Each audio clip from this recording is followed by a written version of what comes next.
My wife begged me not to tell her family about her affair, so I kept it secret, but then she made up lies about me being abusive and controlling at my brother's engagement party and posted the video online, so I finally showed her parents all the proof of her cheating. Hi Reddit, I, 34M, have been married to my wife Blair, 32F, for 9 years. We bought our house about 5 years ago. It's a 3-bedroom place with a backyard where we have 2 rescue dogs, both mutts we got from the shelter. We always talked about having kids but kept putting it off because of work and other excuses. About 8 months ago, things started changing. She began working late more often. She said her agency landed a big client and everyone had to put in extra hours. I believed her because her company does get busy during certain seasons. Then she started being protective of her phone. She would take it to the bathroom, keep it face down on the table, and sleep with it under her pillow. When I asked about it, she said she was getting work emails at all hours and didn't want them to disturb me. She also started dressing differently. New clothes appeared in her closet. Tighter jeans, different style of tops, new perfume. When I mentioned it, she said she was just updating her wardrobe because her old clothes were getting worn out. I wanted to trust her. We had been together for over a decade. I chose to ignore the signs. Then came the work trip to Seattle 6 months ago. She said she had to go for a conference. It was a 4-day trip. On the second day, I got a call from her coworker Emmy, 28F. Emmy and I had met a few times at company events. She asked if Blair was feeling better. I had no idea what she was talking about. Emmy explained that Blair had left the conference early on the first day because she said she had food poisoning. She went back to the hotel and didn't attend any sessions on day 2. I hung up and checked our credit card statement online. There was a charge from a hotel in Seattle, but it was a different hotel from where the conference was being held. It was across town. A nicer hotel. More expensive. I didn't say anything. I waited to see what she would tell me when she got back. She came home and talked about all the sessions she attended, the networking she did, the presentations she saw. Every word was a lie. I asked specific questions about the conference and she had answers for everything. She must have looked it all up online. I still said nothing. I needed more proof. 2 months later, I found it. She left her laptop open in the study. She was in the shower. I walked by and saw a message notification pop up on the screen. It was from someone named Cooper in her contacts. The message said he couldn't stop thinking about their weekend. I clicked on the conversation. There were hundreds of messages going back 5 months. Photos too. The kind of photos you don't send to a coworker. There were messages about hotel rooms, about lying to me, about when they could meet next. Cooper worked at a company her agency partnered with on projects. I took photos of everything with my phone. Screenshots of the messages, the photos she sent him, the hotel receipts he sent her, everything. Then I closed the laptop and went to our bedroom. She came out of the shower and acted normal. We had dinner. We watched a show. She kissed me goodnight. I couldn't sleep. The next morning, I told her I knew. I showed her the screenshots on my phone. She broke down immediately. Started crying, saying it was a mistake, that it meant nothing, that she would end it right away. But as I read through the messages again in front of her, I saw that everything was planned. She had lied about working late at least 20 times to see him. She had lied about girls' nights with her friends. She had used a fake name for him in her phone until recently. This wasn't a mistake. This was a choice she made over and over for 5 months. I told her I wanted a divorce. She cried harder and begged me to reconsider. She said we could do counseling, that she would do anything. I said no. The marriage was over. Then she changed tactics. She stopped crying and started talking about her parents and her sister. Her parents are traditional people. Her father is a retired bank manager and her mother was a teacher. They're religious and conservative. Her younger sister Reagan, 29F, had just gotten engaged 2 months earlier and was planning a wedding for the following spring. Blair said if her family found out she had an affair, they would be ashamed of her. Her father had cut off contact with a cousin years ago because the cousin cheated on his wife. She said it would ruin Reagan's wedding planning because the family would be divided and upset. She got on her knees and begged me to tell everyone we were just growing apart. She said if I agreed to this, she would make the divorce easy. She wouldn't fight over the house or money. She would sign whatever papers I wanted. She would move out. She just needed her family to think it was mutual and amicable. I agreed. I know now this was the wrong choice. But at the time, I still cared about her enough to not want to humiliate her in front of her family. I thought I was being decent. I thought I was taking the high road. She moved out 2 weeks later to an apartment closer to her work. We told our families and friends that we had grown apart and wanted different things in life. Her parents were sad but understanding. Her sister Reagan was supportive and kind to both of us. My parents were confused because they thought we were happy, but they respected my decision. My brother Charles, 31M, also took it well. He and his girlfriend Lorelei, 30F, had just gotten engaged and they said they hoped Blair and I could both still be part of their lives. The divorce papers were filed. We were living separately. We barely spoke except through our lawyers about dividing assets. I found a short-term rental apartment while we figured out what to do with the house. Everything was cold and businesslike. But at least it was peaceful. Or so I thought. 3 weeks ago, Charles and Lorelai hosted a dinner party at their place to celebrate their engagement and announce their wedding date. They invited about 20 people including family and close friends. Blair was invited because she had been part of the family for 9 years and Charles wanted to keep things friendly. I knew she would be there. I prepared myself to be civil. The dinner went fine at first. People were congratulating Charles and Lorelai. There were toasts and speeches. Then Blair stood up. She said she wanted to say a few words about Charles and Lorelai and about love and marriage. Everyone settled down to listen. She talked about how happy she was for them and how they were a great couple. Then her tone changed. She said she wanted to be honest about something. She said the reason our marriage ended wasn't because we grew apart. She said it was because I had emotionally neglected her for years. She said I made her feel small and worthless. She said I criticized everything she did. She said I controlled her money and her time.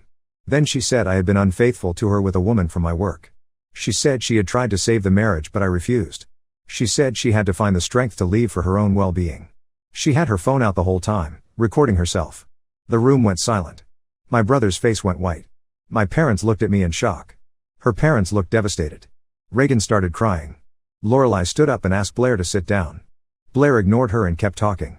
She said she was tired of hiding the truth and she needed to stand in her truth. Then she sat down. I sat there frozen. I couldn't speak. If I told the truth right then, I would be breaking my word. I had promised her we would keep the real reason private. Everyone was staring at me waiting for me to respond. I said nothing. I got up and left. By the time I got home, she had already posted the video on social media. She tagged me, Charles, and several mutual friends. The caption said she was finally free to tell her story and wouldn't be silenced anymore. Within hours, my phone was filled with messages. Some people believed her. Some people asked me what happened. Some people called me names.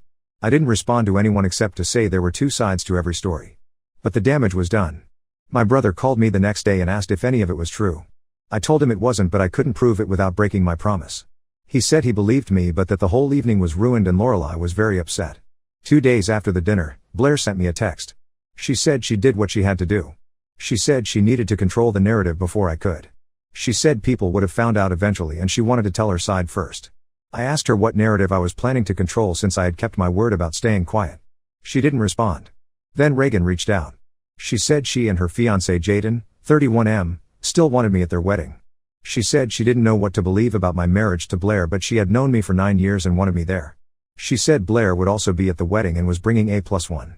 That's when I found out through a mutual friend that the +1 was Cooper. She was planning to bring the man she had the affair with to her sister's wedding. She was using the abuse story she told everyone as cover for why she had moved on so quickly. I spent the next few days trying to decide what to do. I had kept my promise and stayed quiet about the affair. She had destroyed my reputation in return. I had all the evidence saved on my phone and my laptop. I could expose her at any time. But would it make me look worse? Would people think I was just trying to get revenge? Would it ruin Reagan's wedding if I said something? I'm writing this because I don't know what to do next. Part of me wants to show everyone the proof and clear my name. Part of me wants to just cut ties with all of them and move on. I kept my word even though it cost me. She didn't. Now I'm the one everyone thinks is a terrible person. Was I wrong to agree to lie in the first place? Should I have just told the truth from the start? Update 1: A lot has happened since I posted. Thank you to everyone who responded. Most of you said I needed to tell the truth and stop protecting someone who wasn't protecting me. You were right. After I made the original post, I spent 2 days going through everything I had saved. The screenshots from her laptop were all still on my phone. But I realized I had more evidence than I thought. When Blair moved out, she left her old work laptop behind. It was a laptop from her previous job that she had kept for personal use. I had put it in a box in the garage with other things she left behind. I opened it up and it still worked. She hadn't wiped it. I found emails going back 6 months. Emails between her and Cooper planning their meetings. Emails where she talked about lying to me. There was one email where she laughed about how easy it was to fool me because I trusted her so much. There was another where Cooper asked if she felt bad and she said she would deal with the guilt later. I also found receipts. She had used a credit card I didn't know about to pay for some of the hotels. The statements were in her email. There were at least 8 different hotels over 5 months. I took pictures of everything. Then I called Reagan. I asked if we could meet for coffee. Just the two of us. She agreed. We met at a cafe near her workplace on a Wednesday afternoon. She asked how I was doing. She said she was sorry about everything that happened at Charles's dinner. She said Blair had been going through a hard time and maybe the divorce was affecting her more than anyone realized. I asked her if she really believed what Blair said at the dinner. Reagan looked uncomfortable. She said she didn't want to think her sister would lie about something like that. But she also said she had never seen any signs of me being controlling or mean during the 9 years she had known me. She said she was confused. I asked her if Cooper was still coming to the wedding. She said yes. Blair had told the family that Cooper was someone she met after the separation and that they had started seeing each other recently. Reagan said she hadn't met him yet, but Blair seemed happy. I told Reagan I had something to show her, but she needed to understand it would be hard to see. She asked what I meant. I took out my phone and showed her the screenshots. The messages between Blair and Cooper from 6 months ago. The photos. The hotel receipts. Reagan's face changed as she scrolled through them. She stopped talking. She just kept scrolling and reading. Then she put the phone down and stared at the table. She asked me why I didn't tell anyone before. I explained the promise I made to Blair. How she begged me to keep the affair quiet so her family wouldn't be ashamed. How she said she would make the divorce easy if I agreed. Reagan's hands were shaking. She said she needed to tell Jaden. She picked up the phone and called him right there. He came to the cafe 20 minutes later. I showed Jaden everything. He asked more questions than Reagan did. He asked why Blair would make up those lies at the dinner if I had kept my promise. I said I didn't know. Maybe she was worried I would eventually tell the truth. Maybe Cooper wanted her to do it. Maybe she just wanted people to feel sorry for her. Jaden got quiet for a long time. Then he said he thought we should tell Reagan's parents. Reagan started crying. She said this was going to destroy her mother. Her father would lose his mind. The wedding planning would become a nightmare. I told her I was sorry, but I couldn't let my reputation stay destroyed. She nodded and said she understood. We set up a meeting with Reagan's parents for that weekend. Saturday morning at a coffee shop. Just me, Reagan, Jaden, and her parents. Blair didn't know about it. Her father Richard, 63M, and her mother Susan, 61F, arrived exactly on time. They looked nervous. Richard asked if something was wrong with the wedding plans.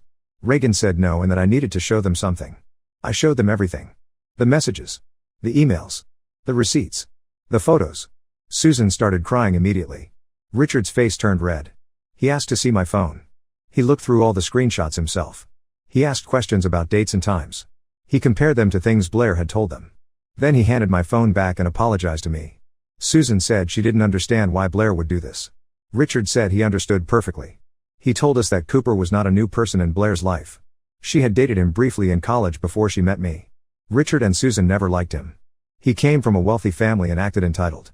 He treated Blair poorly back then, and Richard was relieved when they broke up. When Blair started dating me, Richard thought she had finally chosen someone decent. Richard said he should have known something was wrong when Blair started mentioning a Cooper at her work a few months ago. The name had bothered him, but Blair said it was just a coincidence. It was a different person. He should have asked more questions. Reagan asked what they should do about the wedding. Susan said Blair couldn't bring Cooper. Reagan said Blair would cause a scene if they uninvited him. Jaden suggested they tell Blair they knew the truth and see what she said. Richard made a phone call right there in the coffee shop. He called Blair and told her to come meet us. She said she was busy. He said it wasn't a request. She arrived 30 minutes later. She saw me sitting there with her family and her face changed. She asked what this was about. Richard told her they knew about the affair. He told her they knew she had lied about me. Blair looked at me with pure hate. She said I had broken my promise. I said she had broken it first when she made up lies about me in front of everyone. She said I had no proof. Richard slid my phone across the table to her with the screenshots open. She picked it up and looked at the screen. Then she threw the phone at me. It hit my chest and fell to the floor. She started yelling. She said I had ruined her life. She said I had taken everything from her. Susan told her to stop. Blair said she wasn't going to let me destroy her relationship with Cooper. Richard said Cooper was married. Blair went quiet. She said he was separated. Richard said he had looked Cooper up online that morning. He found Cooper's social media. Cooper was married with 2 young children. There were photos of his family from just a few weeks ago. Blair said that was impossible. She said Cooper told her he was divorced. Reagan pulled up Cooper's profile on her phone and showed it to Blair. Blair grabbed the phone and stared at it. Then she handed it back and walked out of the coffee shop. We sat there in silence for a while. Susan kept crying. Richard said he was ashamed. Reagan said she didn't know what to do about the wedding. I told her I would understand if she didn't want me there anymore, since this was going to cause family problems. She said I was the only one who hadn't lied, and of course I was still invited. Blair sent me 15 text messages over the next 2 days. Most of them were angry.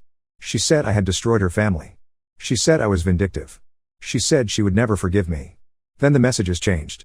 She started asking me to tell her parents that I had made everything up. She said she would do anything. She said Cooper had stopped answering her calls and she needed her family back. I didn't respond to any of the messages. Then things got worse. 4 days after the coffee shop meeting, Blair showed up at my apartment at night. She was banging on the door and yelling. I looked through the peephole and saw she was by herself. I didn't open the door. I told her through the door to leave or I would call the police. She said she needed to talk to me. She kept banging on the door. I took out my phone and started recording audio. I live in a state where only one party needs to consent to recording a conversation. I kept recording. She started saying that she would tell the police I had hit her during our marriage. She said she would make sure everyone knew what kind of person I really was. She said no one would question her because she was a woman and I was a man. She said she would destroy me the way I destroyed her. I called the police while she was still yelling. She must have heard me on the phone because she suddenly went quiet. I heard her walk away from the door. But she didn't leave the building. I waited. 10 minutes later, there was another knock. It was the police. I opened the door and explained the situation. They asked where she was. I said I thought she had left. Then we heard a crash from downstairs. We went down and found Blair in the parking lot. She had broken the side mirror off my car. The police officers approached her and asked what she was doing. She said she lived here and was trying to get into her apartment. They asked for ID. She showed them her license with her new address. They told her she needed to leave. She started crying and said I had been harassing her. She said she came to ask me to stop and I had called the police on her. I showed the officers my phone with the audio recording still running. I played back the part where she threatened to make false accusations. The officers asked her to come with them. She refused. She started yelling at me again. Then she ran at me. One of the officers grabbed her before she reached me. She struggled and knocked over a potted plant by the entrance. It shattered on the ground. They handcuffed her and put her in the police car. I had to give a statement at the station. They asked if I wanted to press charges. I said I wanted a restraining order. They gave me the paperwork to fill out. Blair was released a few hours later, but she was told to stay away from me. I filed for a temporary restraining order the next morning. The hearing was set for 2 weeks later. Reagan called me after she heard what happened. Blair had called her from the police station. Reagan said she didn't know what to do anymore. Her wedding was in 3 months and her sister was falling apart. I told Reagan I was sorry, but I had to protect myself. The restraining order hearing is next week. I'll update again after that. Update 2: the restraining order hearing happened last Tuesday. Blair didn't show up. Her lawyer was there and argued that the incident was a misunderstanding and that Blair was under emotional distress. My lawyer presented the audio recording and the police report. The judge granted a 1-year restraining order. Blair has to stay at least 500 feet away from me, my home, and my workplace. That same day, I received an email from someone I didn't know. The sender's name was Patricia Hoffman. The subject line said it was about Cooper. I almost deleted it thinking it was spam, but something made me open it. Patricia said she was Cooper's wife. She said she had seen Blair's social media posts from a few weeks ago. The ones where Blair had posted about finding new happiness and moving forward. Cooper was tagged in some photos. Patricia said she recognized the woman from photos on Cooper's old phone that she had found months ago. She had confronted Cooper about it back then and he had promised it was over. Patricia said she didn't realize the affair had continued until she saw the recent posts. She said Cooper had told her he was working late or going to conferences, but now she knew he had been with Blair. She said she had filed for divorce 2 weeks ago. She said Cooper had moved out. She said he was living in a hotel. She asked if I had known about the affair. She asked when it had started and ended. She asked if I had any proof because her lawyer needed it for the divorce. I wrote back and told her I had proof. I sent her some of the screenshots. I didn't send her the photos because those felt too personal. But I sent her the messages and the hotel receipts. She thanked me and said she was sorry for what her husband had done to my marriage. She said she had 2 kids and they were asking where their father was. She said Cooper had left them with nothing. He had emptied their joint bank account before he moved out. She said her lawyer was working on freezing his assets, but it was taking time. I felt bad for her and her kids. They didn't deserve any of this. I told her if she needed anything else for her case to let me know. She said she appreciated it. 3 days after the restraining order hearing, Reagan called me. She said her parents had talked to Blair. They told her she could still come to the wedding but only under certain conditions. She had to come alone. She couldn't bring Cooper or any other date. She had to stay quiet and not cause any problems. She had to apologize to me. And she had to start seeing a counselor that her parents would pay for. Reagan said Blair had agreed to everything except apologizing to me. She said she had done nothing wrong. Richard told her that if she didn't agree to all the conditions then she couldn't come. Blair said she would think about it. A week went by and Blair didn't respond. Reagan said she was going ahead with the wedding plans and assuming Blair wouldn't be there. Susan was heartbroken. She called me and apologized again for everything. She said she had failed as a mother. I told her it wasn't her fault. She said she should have seen the signs that something was wrong with Blair. Then 2 weeks ago, Blair sent Reagan a message. She said she would agree to the conditions. She would come alone. She would behave. She would see a counselor.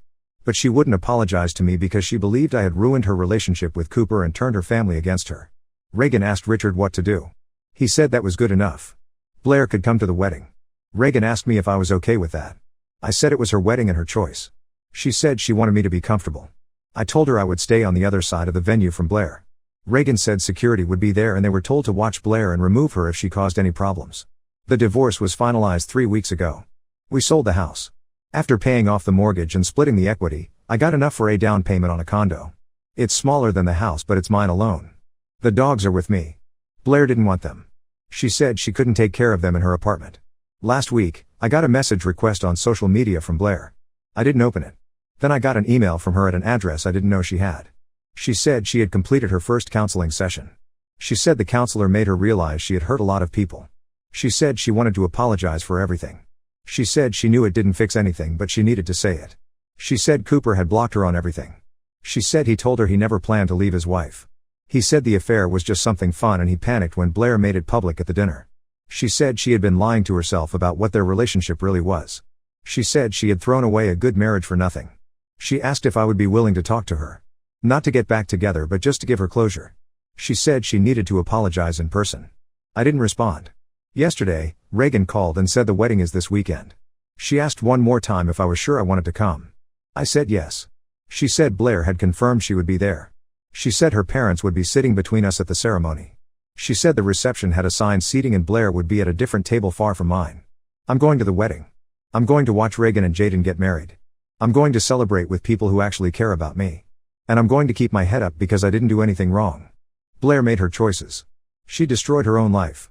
I just stopped protecting her from the consequences. Update 3: The wedding happened last Saturday. I'm writing this final update because people have been asking what happened and because I want to close this chapter completely. I got to the venue early. It was at a hotel with a garden area for the ceremony and a ballroom for the reception. Reagan had told me to arrive before most of the guests so I could get settled without running into Blair. I sat in the third row on the groom's side. Richard and Susan came over before the ceremony started. Richard shook my hand. Susan hugged me. She said she was glad I came. Blair arrived about 10 minutes before the ceremony. She was wearing a dark blue dress. She sat in the back row on the bride's side. She didn't look at me. The ceremony started and it was beautiful. Reagan looked happy. Jaden looked happy. That's what mattered. During the reception, I sat at a table with some of Jaden's college friends and their wives. Nice people. We talked about work and sports and normal things. I could see Blair across the room at a table with some of Reagan's cousins I didn't know well. She spent most of the dinner looking at her phone. After dinner, Richard stood up to give a speech. He talked about Reagan and how proud he was of her. He talked about Jaden and how he had become part of their family. Then he said something that made everyone go quiet. He said that families go through hard times. He said sometimes people you love make mistakes. He said the important thing is to tell the truth and face the consequences. He looked directly at Blair when he said it. Then he raised his glass and toasted to Reagan and Jaden. Blair got up and walked out of the ballroom. Susan followed her. They were gone for about 20 minutes. When they came back, Blair's eyes were red. They sat back down and the reception continued. I danced with Reagan during the family dance portion of the reception. She thanked me for coming. She said it meant a lot to her and Jaden. I told her I was happy for them. She said she hoped I would find someone who deserved me. I said I wasn't looking for anyone right now. She said that was probably smart. The reception ended around 11. People started leaving. I said goodbye to Reagan and Jaden. I thanked Richard and Susan for including me. Then I walked to my car in the parking lot. Blair was standing by her car a few rows away. She saw me and started walking toward me. I got in my car and locked the doors. She came up to my window and knocked. I started the engine. She knocked harder. I backed out of the parking space. She stood there watching me drive away. She sent me another email the next day. She said she had tried to apologize at the wedding but I wouldn't listen. She said her counselor told her she needed to make amends with the people she had hurt. She said she understood if I never wanted to speak to her again but she hoped one day I would let her explain everything. I deleted the email. There's nothing she can explain that would matter. She cheated. She lied. She tried to destroy my reputation when I kept my word. She threatened me. She made up stories about abuse. She brought the man she had an affair with to her sister's wedding. Those are facts. Her reasons don't change what she did. The divorce is over. The house is sold. I have a new place. I have the dogs. I have my job. My family knows the truth. Her family knows the truth. My friends know the truth. Patricia used the evidence I gave her in her divorce from Cooper. She told me last week that she got primary custody of the kids and Cooper has to pay substantial child support and alimony. Reagan and Jaden sent me a thank you card for coming to the wedding. Inside was a photo of the three of us from the reception. Reagan wrote that I would always be family to them no matter what. I'm not waiting for Blair to have some revelation or to truly apologize. I'm not hoping she gets her life together or falls apart. I'm not thinking about her at all anymore. I kept my promise until she forced me to break it. I protected myself when she tried to hurt me. I told the truth when she tried to bury it. That's the end of it. I'm moving forward. Not because I've healed or learned some lesson or found closure. Just because that's what you do. You keep going. You build something new. You stop looking back at the wreckage behind you. That's all I have to say about this. Now let's move to the next story. Story 2. I'm a successful wedding photographer, but my family calls it a hobby. When I helped my brother's wedding, they accused me of ruining his special day and my dad called me an embarrassment in front of everyone. I, 32M, run a successful wedding photography business in Seattle. Started it 5 years ago after working as a freelancer for almost 8 years. Now I have a team of 6 photographers and we handle about 80 weddings per year. My business is doing well and I'm proud of what I built. My family situation is complicated. My mom died when I was 16 and my brother Tyler, 28M, was 12. Dad remarried Patricia, 47F, 8 months later. Patricia made it clear from day one that she wanted no reminders of mom around the house. She packed away all mom's photos, threw out her kitchen items, and even painted over the wall where mom had written our heights as kids. Dad went along with everything Patricia wanted. Tyler adapted quickly to the new setup. He called Patricia mom within 6 months and seemed happy with the arrangement. I couldn't do it. Every time I saw Patricia in mom's kitchen or sitting in mom's chair, something inside me rebelled. Patricia noticed my resistance and started making comments about how I was holding the family back from moving forward. When college time came, Dad told me I needed to figure out my own finances because real men pay their own way. I worked 3 part-time jobs while studying and took out student loans. Meanwhile, Tyler got his full ride to an expensive private college paid by Dad and Patricia. When I asked Dad about the difference in treatment, he said Tyler was more responsible with money and deserved the investment. After college, I started freelance photography while working at a camera store. Patricia would ask about my work at family dinners and then make comments about how photography wasn't a real career and I should get a proper job like Tyler, who went into accounting. She'd compare my beat-up Honda to Tyler's new BMW that Dad bought him as a graduation gift. The breaking point came 4 years ago. I went to the family house to pick up some of mom's jewelry that Dad had promised me years earlier. The house was empty with a sold sign in the yard. Dad and Patricia had moved to a condo without telling me. When I called Dad, he said they decided to downsize and had donated mom's remaining belongings to charity. He told me I was being dramatic when I got upset about losing the last pieces of mom I had left. I stopped talking to Dad and Patricia after that. Tyler tried to play peacekeeper for a while, but eventually he stopped calling too. We'd see each other maybe twice a year at distant relatives' events and exchange pleasantries, but that was it. 3 months ago, Tyler called me directly. He was getting married to his girlfriend Rebecca, 26F, and wanted me to come to the wedding. He said he missed having me around and wanted to fix our relationship. I was surprised but agreed to attend. Tyler mentioned they already had a photographer booked, so I offered to bring my camera as a backup or to take some candid shots of the family. He said that wasn't necessary but thanked me for offering. The wedding was last Saturday at a fancy venue in Bellevue. I arrived wearing my best suit and brought a small gift. Tyler seemed genuinely happy to see me when I walked in. He introduced me to Rebecca, who was polite but seemed to know very little about me. Tyler had apparently not talked about our family situation much. During cocktail hour, Patricia approached me. She looked me up and down and commented that I looked better than she expected for someone in my line of work. She asked if I was still doing the photography thing or if I had gotten a real job yet. Before I could answer, she moved on to talk to other guests. The seating chart had me at table 12, near the back of the room. Most of Tyler's college friends and Rebecca's work colleagues were at the front tables near the family. I sat with some distant cousins I barely knew. During dinner, Dad walked over to my table. He had been drinking and his voice was louder than normal. He started talking about how surprised he was to see me there since Tyler hadn't mentioned inviting me. He said he hoped I wasn't planning to cause any drama or make the day about myself like I always did. Patricia appeared next to him and added that she hoped I understood this was Tyler's special day and not an opportunity for me to network for my little hobby business. The conversation was loud enough that other people at nearby tables turned to look. One of Rebecca's aunts asked if everything was okay. Dad waved her off and said family business was complicated sometimes. He told me I should probably leave early to avoid any awkwardness. I excused myself from the table and went to the restroom to collect my thoughts. When I came back, I decided to just finish dinner quietly and leave during the dancing. As I walked past the kitchen area toward my table, I noticed the catering staff setting up for the main course service. I recognized the head server immediately. It was Jake, who used to work for my biggest competitor before the company went under last year. I had hired Jake and 2 other photographers from that business when they needed work. Jake saw me and came over looking confused. He asked what I was doing there as a guest. I asked him the same question about why he was serving food instead of taking photos. That's when Jake explained that the catering company had hired him for extra income between photo shoots. He said the original photographer for the wedding had canceled 2 weeks ago due to a family emergency, and the couple had been scrambling to find a replacement. Jake told me the venue coordinator was stressed because they couldn't find anyone available on such short notice. The couple had decided to just use disposable cameras on the tables and ask guests to take photos with their phones. Jake mentioned that Tyler had seemed really disappointed about not having professional photos of his wedding. I asked Jake if he was sure about the photographer canceling.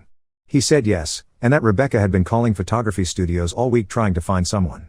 I realized Tyler had lied to me about already having a photographer. He had turned down my offer to help, and now his wedding wouldn't have professional photos. I found the venue coordinator and explained that I was Tyler's brother and a professional photographer. I offered to step in and cover the wedding at no charge as a gift to the couple. The coordinator was relieved and said she would check with Tyler and Rebecca right away. She came back 10 minutes later looking embarrassed. She said Tyler had declined my offer and asked her to tell me that everything was handled. When I pressed for details, she admitted that Tyler's exact words were that he didn't want charity from someone who couldn't even afford a decent suit. I stood there for a moment processing what had happened. Tyler had lied about having a photographer, rejected my help twice, and insulted me to the venue staff. Meanwhile, Dad and Patricia had publicly humiliated me in front of the other guests. I decided I was done being treated like a second-class family member. I went back to Jake and told him I was leaving but had an idea. I explained the situation and asked if he wanted to make some extra money doing photography instead of serving food. Jake was interested since photography paid better than catering work. I told him I would pay him $2,000 cash to photograph the rest of the wedding as a freelancer under my business name. I went to my car and got my camera equipment. I always keep a backup camera and lenses in my trunk for emergencies.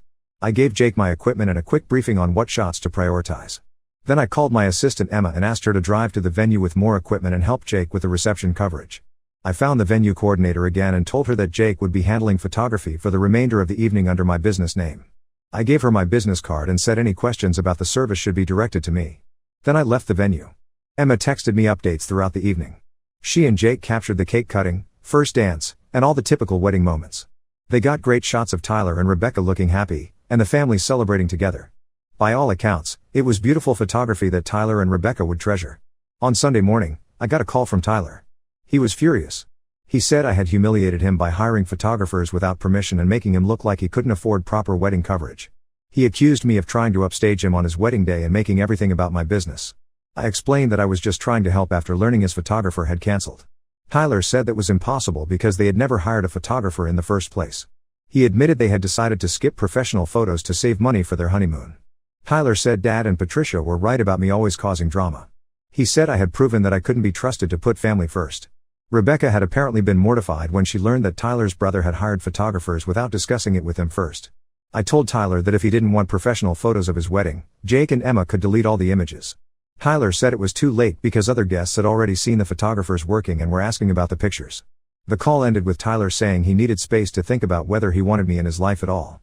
He said I had ruined what should have been the happiest day of his life by making it about my need to prove something. I sent Jake his payment and told him to keep the photos unless Tyler specifically requested them. Emma returned my equipment and said the wedding had been beautiful despite the family drama. Now I'm wondering if I made a mistake. I was trying to help Tyler have good photos of his wedding, but he sees it as me overstepping boundaries and showing off. Dad and Patricia are probably telling everyone that I crashed the wedding and forced my services on Tyler for attention. Part of me thinks Tyler should be grateful that his wedding was professionally photographed for free. But I can also see how my actions might have made him uncomfortable if he really didn't want the photos in the first place. I haven't heard from any family members since Tyler's call on Sunday. I'm not sure if I should reach out to try to explain my side, or just wait for things to calm down. Was I wrong to arrange photography for Tyler's wedding without his explicit permission? I thought I was doing something nice, but maybe I just made everything worse. Update 1: I got a lot of responses on my original post telling me I did nothing wrong. Some people said my family sounds toxic and I should go no contact. Others said I should have just minded my own business at the wedding. I appreciate everyone who took time to respond. Things have gotten more complicated since I posted. Tyler did end up wanting the wedding photos after all, but not in the way I expected. 2 days after my original post, Rebecca called me directly. She got my number from the business card I left with the venue coordinator. Rebecca said she wanted to apologize for Tyler's reaction and explain what really happened.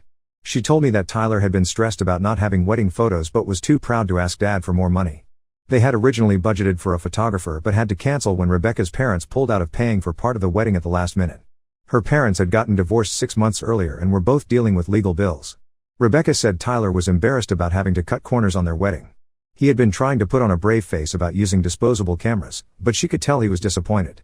When Jake and Emma showed up with professional equipment, Tyler panicked because he thought it would be obvious to everyone that they couldn't afford proper photography. Rebecca asked if she could see the photos Jake and Emma took. I told her I would need Tyler's permission since it was his wedding. She said she would handle Tyler and asked me to send her a link to a private gallery with the images. I created an online gallery with about 200 of the best shots from the evening. Jake and Emma had done excellent work. The photos captured all the important moments and everyone looked happy and natural. There were beautiful shots of Tyler and Rebecca during their first dance, candid moments of the family celebrating, and artistic photos of the venue and decorations. Rebecca called me after looking through the gallery. She was crying on the phone and said the photos were more beautiful than anything she had imagined for their wedding. She said she had been worried they would have no good pictures to show their future children, but now they had professional images that captured everything perfectly. She asked how much I charged for wedding photography. When I told her my normal rate was $4,000 for full-day coverage, she went quiet for a long time. She said she had no idea I ran such a successful business and that Tyler had never mentioned how accomplished I was. Rebecca asked if Tyler could see the photos. I said yes, but that I wanted to clear the air with him first about what happened at the wedding. She arranged for the three of us to meet for coffee that Saturday. Tyler looked uncomfortable when we sat down at the coffee shop. He started by saying he owed me an apology for how he reacted after the wedding.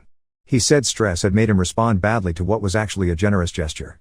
I asked Tyler why he had lied about already having a photographer when I offered to help. He looked down at his coffee cup and said he was embarrassed about their financial situation. He said Dad and Patricia were always talking about how successful Rebecca's family was, and he didn't want to admit they couldn't afford all the wedding expenses. Tyler explained that when their original photographer canceled, he and Rebecca had decided to just make the best of using phone cameras. He said he turned down my offer to help because he was afraid I would judge them for not being able to pay for proper photography. Rebecca jumped in and said she had been the one to suggest they skip professional photos to save money. She said her parents' divorce had been expensive and messy, and she didn't want to ask them for more help with wedding costs. She and Tyler had agreed to spend the photography money on their honeymoon instead. Tyler said when he saw Jake and Emma working at the reception, he assumed I was trying to show off my business connections and make him look bad in front of Rebecca's family. He said he spent the whole evening worried that people would think he was too cheap to hire his own photographer. I told Tyler that I had only arranged the photography after learning from Jake that their photographer had canceled. I explained that I thought they were disappointed about not having professional photos and I wanted to help. I said I never intended to embarrass him or make him uncomfortable. Tyler said he realized after talking to Rebecca that I had been trying to do something nice for them. He said he was sorry for assuming the worst about my motivations. Rebecca added that she was grateful I had stepped in because now they had beautiful photos of their wedding day. Then Tyler brought up something I hadn't expected. He said Dad and Patricia were telling people at their country club that I had crashed his wedding and forced photography services on him for publicity. He said they were claiming I was desperate for business and used his wedding as a marketing opportunity. Tyler said he had tried to correct their version of events, but Dad and Patricia kept insisting I had acted inappropriately. He said Patricia had been calling Rebecca's family members to apologize for my behavior at the wedding. Rebecca looked angry when Tyler mentioned this. She said Patricia had called Rebecca's mother and aunt to explain that Tyler's brother had boundary issues and they were sorry if I had made anyone uncomfortable.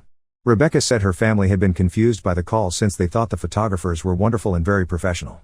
Tyler said he wanted to set the record straight with Dad and Patricia about what really happened. He planned to tell them that he had requested the photography and that I had done him a favor, not caused a problem. I asked Tyler if he was sure he wanted to get involved in drama with Dad and Patricia over this. He said yes because they were spreading lies about me and it wasn't fair. Rebecca agreed and said she was tired of Patricia making decisions about their family relationships. We talked for another hour about our family history. Tyler admitted that he had gone along with Dad and Patricia's treatment of me because it was easier than standing up to them. He said he realized after his wedding that their behavior toward me had been wrong for years. Tyler asked if we could start over with our relationship. He said he missed having a brother and wanted to make things right between us. Rebecca said she hoped I would be part of their lives going forward. I agreed to work on rebuilding our relationship, but I told Tyler I wasn't interested in having contact with Dad and Patricia. I said too much had happened over the years for me to trust them again. Tyler said he understood and wouldn't pressure me to reconcile with them. Before we left the coffee shop, Rebecca asked about paying me for the wedding photography. I told her the photos were my wedding gift to them and I didn't want any payment. She insisted on at least covering Jake and Emma's time, so I agreed to let her pay them directly.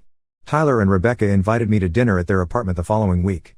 It was the first time I had been to Tyler's place, and I was surprised by how nice it was. Rebecca showed me their wedding album, which she had made using the photos Jake and Emma took. The evening went well until Tyler mentioned that Dad had been calling him repeatedly since our coffee meeting. Tyler said Dad was upset about Tyler planning to correct the story about what happened at the wedding. Dad apparently felt that Tyler was choosing sides against family. Tyler said Patricia had also been pressuring him to cut contact with me again. She told Tyler that I was manipulative and would cause problems in his marriage if he let me back into his life. This is where things took an unexpected turn. Rebecca said she had been getting phone calls from Patricia as well. Patricia had been calling Rebecca at work to share stories about my supposedly problematic behavior over the years. Patricia told Rebecca that I had always been jealous of Tyler and would try to sabotage their marriage. Rebecca said Patricia's calls were becoming frequent and inappropriate. Patricia had started questioning Rebecca about their finances and suggesting that I might try to take advantage of them financially. Rebecca said she had stopped answering Patricia's calls because they made her uncomfortable. Tyler looked upset when Rebecca shared this information. He said he had no idea Patricia was contacting Rebecca directly. He admitted that Patricia had been controlling about his relationships before, but he hadn't realized she was now trying to interfere in his marriage. The dinner ended with Tyler saying he needed to have a serious conversation with Dad and Patricia about boundaries. He said he couldn't have them spreading lies about me or harassing Rebecca about our family relationships. I left Tyler's apartment feeling cautiously optimistic about rebuilding our relationship, but worried about what Dad and Patricia might do if they felt like they were losing control over Tyler. Update 2: the situation with my family has escalated in ways I didn't expect. Tyler did confront Dad and Patricia about their behavior, but it backfired spectacularly. Tyler called Dad the day after our dinner and asked to meet in person to discuss what happened at the wedding. Dad agreed, probably expecting Tyler to apologize for defending me.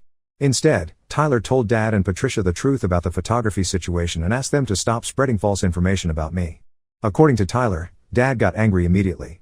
Dad said Tyler was being manipulated by me and that I had clearly gotten to Rebecca as well. Patricia accused Tyler of being ungrateful after everything they had done for him over the years. The conversation got heated when Tyler asked Patricia to stop calling Rebecca at work. Patricia said she was only trying to protect Rebecca from making the same mistakes Tyler had made by trusting me. Dad backed Patricia up and said family members had a right to share concerns about each other. Tyler told them that if they couldn't respect his marriage and stop interfering, he would need to limit contact with them. Dad responded by saying that Tyler was choosing his unreliable brother over the parents who had sacrificed everything for him. This is where I learned something that changed my understanding of our family dynamics completely. During their argument, Patricia let slip that she had been monitoring Tyler's finances for years through accounts she helped him set up in college. Tyler came to my apartment 2 days after the confrontation looking shaken. He explained that when he was 18 and starting college, Patricia had helped him open his first bank account and credit cards. She had convinced him it was smart to have an experienced adult as a backup contact on his accounts in case of emergencies. What Tyler didn't realize was that Patricia had been regularly checking his account balances and transaction history. She knew exactly how much money he and Rebecca had, what they spent money on, and why they had to cut their wedding budget. Tyler said Patricia had been using this financial information to make comments about his spending choices for years. When Tyler bought something expensive, Patricia would make remarks about whether it was a wise purchase. When Tyler and Rebecca decided to skip professional wedding photography, Patricia already knew it was because they couldn't afford it. This explained why Patricia had been so confident in her calls to Rebecca about their finances. She wasn't guessing about their money situation, she had been spying on them through Tyler's bank accounts. Tyler was furious when he realized what had been happening. He went to his bank and removed Patricia's access to all his accounts. He also discovered that Patricia was listed as a beneficiary on his life insurance policy through work, something he had forgotten about from when he first got the job. When Tyler told Rebecca about Patricia's financial monitoring, Rebecca became upset for a different reason. She realized that Patricia had known personal details about their relationship that Tyler had never shared. Patricia had made comments to Rebecca about their apartment rent, Tyler's student loan payments, and even Rebecca's shopping habits. Rebecca felt violated knowing that Patricia had been essentially stalking their financial lives. She told Tyler she didn't feel comfortable having any relationship with someone who would invade their privacy that way. Tyler decided to confront Patricia about the financial monitoring. He called and asked her directly about accessing his bank accounts. According to Tyler, Patricia didn't deny it, but said she was only looking out for his best interests. She said young couples often make poor financial decisions and she wanted to make sure Tyler wasn't being taken advantage of. Tyler told Patricia that what she had done was a violation of his privacy and that he had removed her access to all his accounts. Patricia apparently got very angry and said Tyler was being ungrateful and foolish. She said she had helped him build good credit and financial habits, and that he would regret cutting her out. Dad called Tyler later that day and said Tyler was making a mistake by attacking Patricia over her concern for his welfare. Dad said Patricia had been like a real mother to Tyler and deserved respect, not accusations. He said if Tyler continued on this path, he might need to choose between his relationship with his parents or his relationship with me. Tyler told Dad that wasn't a choice he should have to make, but if forced to choose, he would pick the people who respected his boundaries and privacy. The conversation ended with Dad saying Tyler would regret turning his back on family for someone who had never been there for him. Tyler said that wasn't true and that I had been there for him when it mattered most, including at his wedding. Since then, Dad and Patricia have been trying different tactics to get Tyler back under their control. Patricia called Tyler's workplace to ask if there were any problems with his job performance, claiming she was concerned about his mental state. Tyler's boss was confused by the call and asked Tyler if everything was okay at home. Dad has been calling Rebecca's parents to share his concerns about Tyler's judgment and decision-making. Rebecca's mother called Rebecca to ask if Tyler was having some kind of breakdown because his father seemed very worried about him. The most disturbing incident happened last week. Tyler and Rebecca came home from work to find Patricia sitting in their apartment building lobby. She said she had been worried because Tyler hadn't been returning her calls and she wanted to make sure he was safe. Patricia followed them upstairs and tried to invite herself into their apartment. When Rebecca said it wasn't a good time, Patricia pushed past her and started looking around their home. She made comments about their furniture being cheap and their kitchen being poorly organized. Tyler asked Patricia to leave, but she said she wasn't finished talking to him. She sat down on their couch and said she wouldn't leave until Tyler agreed to meet with a family counselor of her choosing. She said Tyler was clearly having some kind of mental health crisis and needed professional help. Rebecca called the police because Patricia refused to leave their apartment. When the officers arrived, Patricia told them she was concerned about her son's welfare and was trying to stage an intervention. The police asked Tyler if he wanted to file trespassing charges, but he decided against it because he didn't want the situation to escalate further. However, the police did tell Patricia that she needed to leave the property and couldn't return without permission from Tyler and Rebecca. Patricia left but said this wasn't over and that she would find other ways to help Tyler whether he wanted it or not. Tyler has now decided to go completely no contact with Dad and Patricia. He changed his phone number and asked his workplace security to not allow Patricia access to the building where he works. He and Rebecca are considering moving to a different apartment to make it harder for Patricia to show up uninvited. Tyler apologized to me for not seeing how controlling and manipulative Dad and Patricia had been for years. He said he was embarrassed that it took Patricia invading his home for him to realize how far she was willing to go to maintain control over his life. Rebecca has been supportive throughout this whole situation, but she's also been stressed by Patricia's escalating behavior. She's worried that Patricia might try to interfere with her job or contact more of her family members. I've been trying to support Tyler and Rebecca while staying out of direct conflict with Dad and Patricia. I don't want to give them more ammunition to use against Tyler by making this about me. But I'm concerned about how far Patricia might go if she continues to feel like she's losing control over Tyler. Tyler asked if I thought he was overreacting by cutting contact with Dad and Patricia completely. I told him that only he could decide what level of contact felt safe and healthy for his marriage. But based on what I had experienced with them over the years, I understood why he felt the need for firm boundaries. The ironic part is that Dad and Patricia's efforts to turn Tyler against me ended up backfiring completely. Tyler now sees their behavior clearly and understands why I went no contact years ago. But I'm worried this isn't over and that Patricia might escalate further. Update 3: I'm writing this final update because several people have asked for more information about how things turned out with my family situation. The short answer is that Tyler and Rebecca are doing well, but Dad and Patricia have continued their problematic behavior in ways that surprised even me. After Tyler went no contact with Dad and Patricia, things were quiet for about a month. Tyler and Rebecca thought maybe Dad and Patricia had accepted the boundaries and moved on. They were wrong. The first sign of trouble came when Rebecca's workplace received an anonymous complaint about her job performance. The complaint claimed Rebecca had been making personal phone calls during work hours and seemed distracted and unprofessional.